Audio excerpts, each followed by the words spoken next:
Now, let's talk about villas. I have a love-hate relationship with them because while they're beautiful, there's a lot that could go wrong. While I love to rent a villa while I'm on vacation, this would be the last place I'd want to bring a group. When I say villa, you could think Airbnb or VRBO.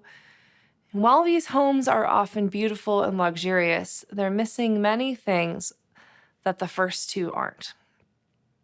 Now, this would be an ideal option for someone looking for complete privacy, but let's talk about all the things that you'll be missing that you'll have to take care of on your own. With a villa, you'll have to hire a chef or take care of all of the cooking on your own. I've had experience with both, and if you're thinking about doing the cooking on your own, just don't. Don't do it. Don't even think about it. However much work you think it will be twice that. You'll spend all day prepping, cooking, cleaning, and you won't have time for anything else. I taught yoga at a small 12-person retreat in Sedona once with 4 leaders cooking, and it was completely draining and exhausting. We spent the whole day in the kitchen, and it was one of the least enjoyable experiences ever. In my experience with hiring a chef, there are a couple things, lots of costs that go into it, and you only get one meal to choose from during mealtime. Even if they're keeping in mind dietary restrictions, you'll get what they serve. I was teaching at a retreat in Scotland, and while the chef was incredible and had lots of help with her, people were upset that they didn't have a say in what they ate. Some of them ended up going to the store and going to town to get frozen meals and just microwave them in their rooms. Can you imagine? If the retreat organizer had picked a place with a restaurant, people could have had a choice on what they ate.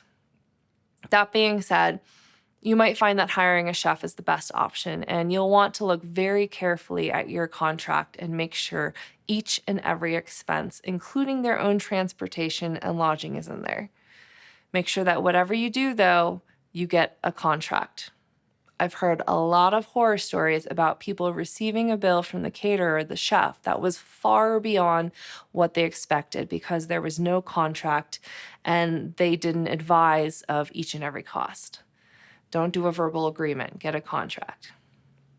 Deposits for villas can vary significantly, with some requiring only 10%, while others might require more than half the cost upfront. This can be pricey for large villas. Also, remember that when dealing with private owners, they can cancel. Instances of Airbnb or VRBO hosts backing out last minute are not unheard of.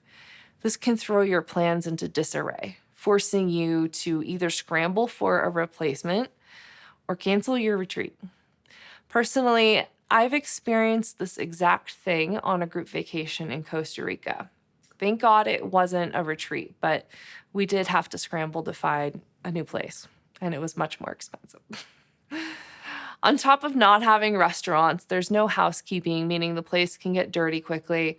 There's less rooms, meaning people who don't know each other might have to room together, or even worse, share a bed.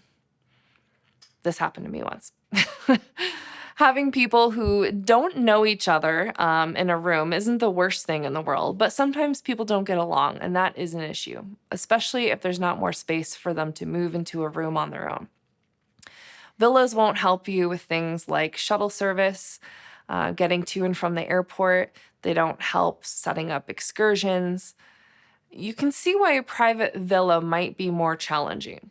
Again, in some instances, it makes sense, but there's a whole lot logistically that you'd be responsible for, and it A, takes away you from being fully present as a host, and B, has way more moving parts that could go wrong. We want the most amount of things to go right during this retreat.